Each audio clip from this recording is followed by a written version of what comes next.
Hey guys, welcome back! This is the second part of our journey through the magical island of Bali. If you missed the first part, don't worry, I've left the link in the description so you can check it out later. Today we are starting with something really colorful and unique: Bali Bird Park.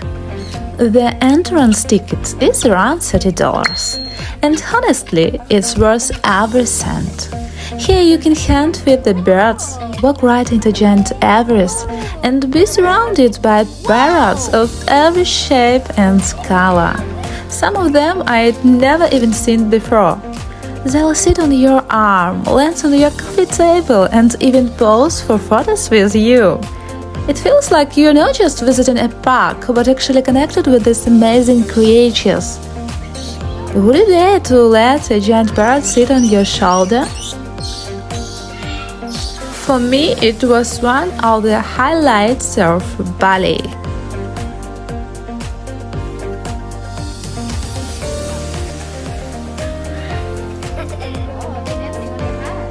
Look at this, the parrot is sitting right on my son and he's having the best time ever. Even kids aren't scared here, they just enjoy it so much. It's such a wonderful way for children to connect with nature. Now we've arrived at one of Bali's most mysterious landmarks, the Elephant Cave, also known as Goa Gajah. This ancient site dates back to the 11th century and was once a secret place for meditation. The entrance is incredible. Look at this giant stone face carved into the rock, almost like a demon guarding the cave.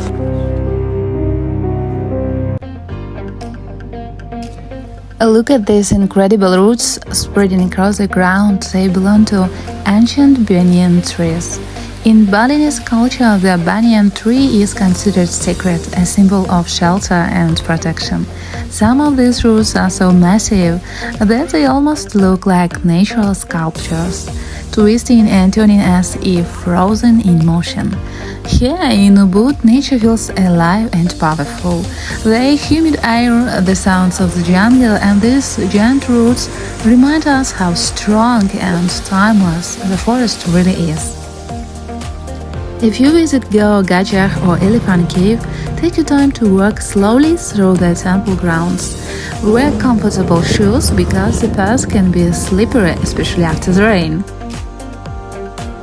Here rises one of the most iconic landmarks of Bali, the Garuda Wisnu Kencana statue, standing at over 120 meters tall. It is even higher than the Statue of Liberty. The sculpture shows the Hindu god Vishnu riding on the mythical bird Garuda, a powerful symbol of protection and courage in Balinese culture.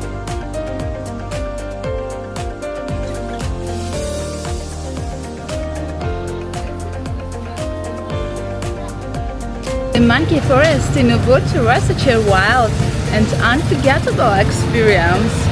Monkeys were everywhere, climbing, jumping, even posing for the camera. The forest itself felt like a real-life jungle, with huge trees and ancient temples hidden inside. It's fun, beautiful, and just a little bit chaotic.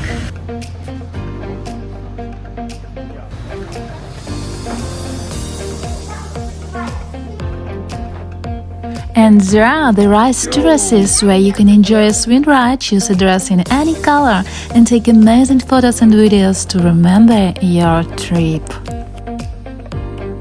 Visiting the rice terraces in Bali was one of the most peaceful and beautiful moments of my trip. The views are absolutely stunning, and the green steps carved into the hills, shining under the sun. I recommend going early in the morning when it's cooler and less crowded. Wear comfortable shoes, bring water, and take your time. This place is meant to be slowly enjoyed. It truly made me feel connected to nature. Look at these amazing views. It's beautiful. Rest of my life, I see the ocean.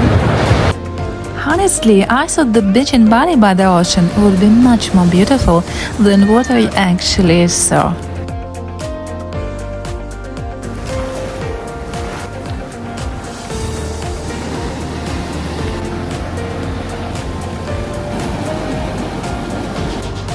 And this is the parking lot near the shopping mall. Just look at how many people are here. I'm shocked. See you soon. Don't forget to subscribe and give this video a like. Bye bye.